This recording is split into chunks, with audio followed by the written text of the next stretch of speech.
Hey everyone, welcome back. Some stories, they grab you with a simple look, but underneath there's a whole lot more going on. Oh, yeah.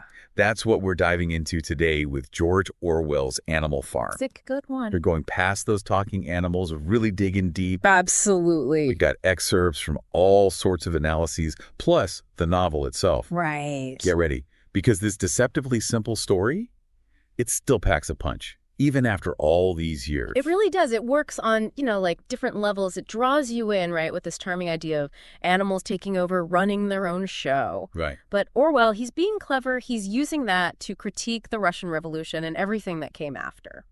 Okay, so there's this hidden layer. It's not just cute animals. It's like Animal Farm is mirroring what happened in our world. Exactly. He's using the animals as stand-ins, for real figures and events. Take Old Major, that boar who dreams of a society run by animals, no humans allowed. Right, the big dreamer. That's Orwell's way of representing the ideas behind the whole thing, people like Marx and Lenin, the minds behind the Russian Revolution. So he's like the spark, the inspiration.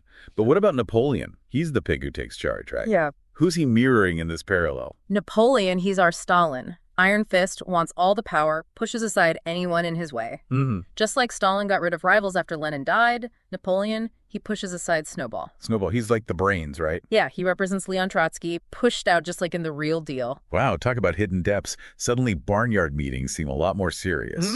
Right. And it's not just the characters, the whole system. It's like looking at the tactics Stalin used in Russia. A perfect example, those 7 commandments. The ones the animals all live by. They're big principles for animalism, supposed to guarantee equality and freedom for all. Those are the one, initially they were like the shining light of the revolution, the things they were fighting for. Right. But, and you'll see this as we go, those commandments, supposedly set in stone, become a tool, a way for the pigs, especially Napoleon, to manipulate everyone else. But how do you twist something as clear as written rules? It's not like they can just paint over them on the barn wall. Oh, they were much smarter than that. They manipulated language itself. Remember that commandment? Whatever goes upon 2 legs is an enemy. Sounds simple enough, 2 legs, bad news. Yeah, got it. But what happens as the pigs grab more power? They start walking on 2 legs. Exactly. And that's just one example. No animal shall sleep in a bed somehow becomes no animal shall sleep in a bed with sheets. It's like saying, yeah, we've got rules, but we decide what they really mean. Exactly. And the one always spinning these interpretations, twisting the words, Squealer. Squealer, that's the pig who's always giving those big speeches, lots of fancy talk, right? Yeah. Like their PR guy. Exactly. He embodies how these regimes, they control information with language. Simplifying, complicating, whatever it takes. Throwing in big words, shaky statistics, keeping everyone confused. So they can't even think straight, let alone question what's going on. Exactly. Like that saying, you repeat a lie often enough. It becomes the truth. At least that's what the pigs are hoping will happen. They're banking on it. This language manipulation, it's essential to their power. It's getting a bit too real now. And not just because Napoleon has those dogs. Makes you wonder, in our world, how often are we being misled by language? Oh, that's a big question, one worth exploring. But first, let's meet some of the other animals. Their stories really highlight what Orwell is saying about revolutions, about power, about just being alive in this world. Okay, let's do it. Let's start with Boxer, the workhorse. You can't help but admire his dedication. Boxer, that horse, he really puts his back into it. I will work harder. That's his motto. Yeah, you gotta admire that dedication, even if he's, Not the sharpest tool in the shed. That's the tragedy of Boxer. Blind faith, that's what Napoleon uses against him. Works him till he drops, literally. What does he get? A one-way ticket to the glue factory. Brutal. It's like Orwell saying, even if you're the most loyal, those in power, they'll use you up and toss you aside. Exactly. Boxer shows how easily good intentions, hard work can be exploited when someone else controls the narrative. Right. The pigs, they're calling the shots. But Boxer's not the only one. What about Benjamin?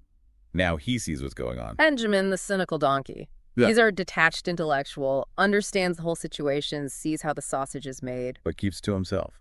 Kind of a downer, that donkey. He's the one who thinks nothing ever changes, no point in fighting it. So he represents apathy, that whole why bother, it'll always be bad attitude. You could say that, but he also makes us ask, what good is being smart if you don't do anything? Is seeing injustice enough, or do we have to act? Big questions. It's easy to sit back and judge, but Taking a stand, that's tough, especially when you're up against a power like Napoleon. And then there's Clover. She's different. Caring, motherly. That's Clover. Her story, it gets to you. Oh yeah, starts off hopeful, believes in the whole thing, but as the pigs get worse, you see her realizing something's wrong. It's gradual, the way the oppression works in the book, sneaky. Clover, her memories are fading. She can barely grasp how much things have changed. It's like they're rewriting history right in front of her, and she can't do a thing about it. That's the danger Orwell's highlighting. Historical revisionism. You lose track of what really happened. You're left with their version of the truth. And Clover, she wants to believe she trusts the pigs, but something just feels off. There's this growing gap between those beautiful ideals of the revolution and the reality she's living. So is that what Orwell's saying? All revolutions doomed from the start. Is power always going to corrupt someone? Not necessarily, but Animal Farm is a warning. It's easy to be seduced by power, to fall into blind faith. Even good intentions, they can get twisted. Like they say, the road to hell is paved with good intentions. And those pigs, they're proof. Exactly. But Orwell isn't just talking about history. He's holding up a mirror to us, to how we live now. How does language work in our world? Who has the power and what are they doing with it? Are we speaking out or staying silent like Benjamin? Whoa, that got real. So it's not just a story. It's like Animal Farm gives us a way to understand the power struggles happening all around us. That's it. Take the abusive language, for example. Orwell knew how politicians, advertisers, even regular folks, they twist words to get their way. Just like those pigs changing the 7 commandments, remember? And Squealer with his fancy speeches, all those twisted facts and figures. Exactly. Are we any different? Think about how information gets to us today. How often do we see biased language, headlines designed to mislead us? Propaganda. It's everywhere. Especially online. It's like a minefield out there. And that's why Orwell matters. He's saying, wake up, be critical, question everything, get different perspectives. Don't just swallow the official story, the one everyone's selling.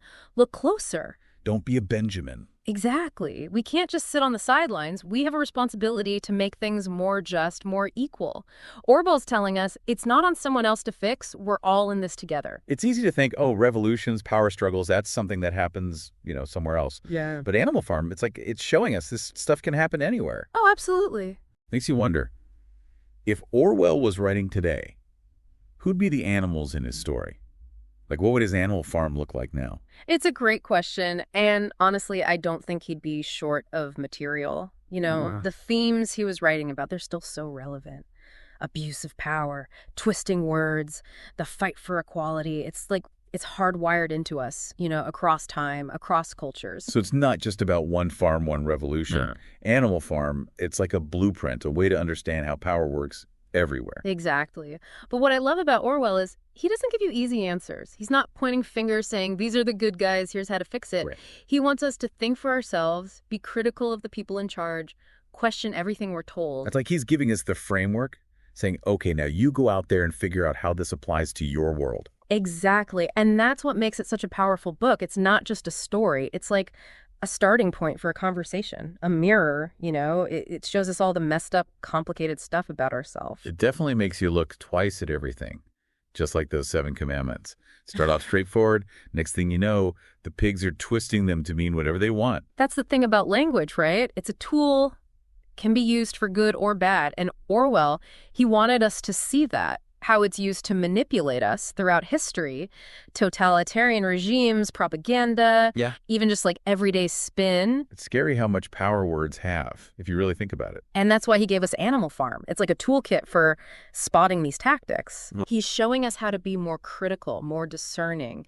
Don't just accept the official story, the one everyone's telling you. Question it. Look deeper, Try to find those hidden meanings, the things that aren't being said. And maybe the most important thing, don't be a Benjamin. That cynical donkey, head down, just watching it all happen. We can't just stand by. Exactly. Orwell's reminding us we all have a role to play in making the world a better place, a fairer place. It's not about waiting for someone else to fix it. It's about realizing we're all part of the solution. So as we come to the end of our deep dive into Animal Farm, what's the one thing you want our listener to take away from it all? Orwell said it best himself. In a time of universal deceit, telling the truth is a revolutionary act. Let that be our call to action. Question things, challenge things, and most importantly, speak truth to power. Powerful words. To all our listeners out there, keep those words close. They're more relevant now than ever. And remember, the next time you come across a story that seems simple, take a closer look. You never know what you might find hiding beneath the surface. That's all for today's deep dive. Thanks for joining us.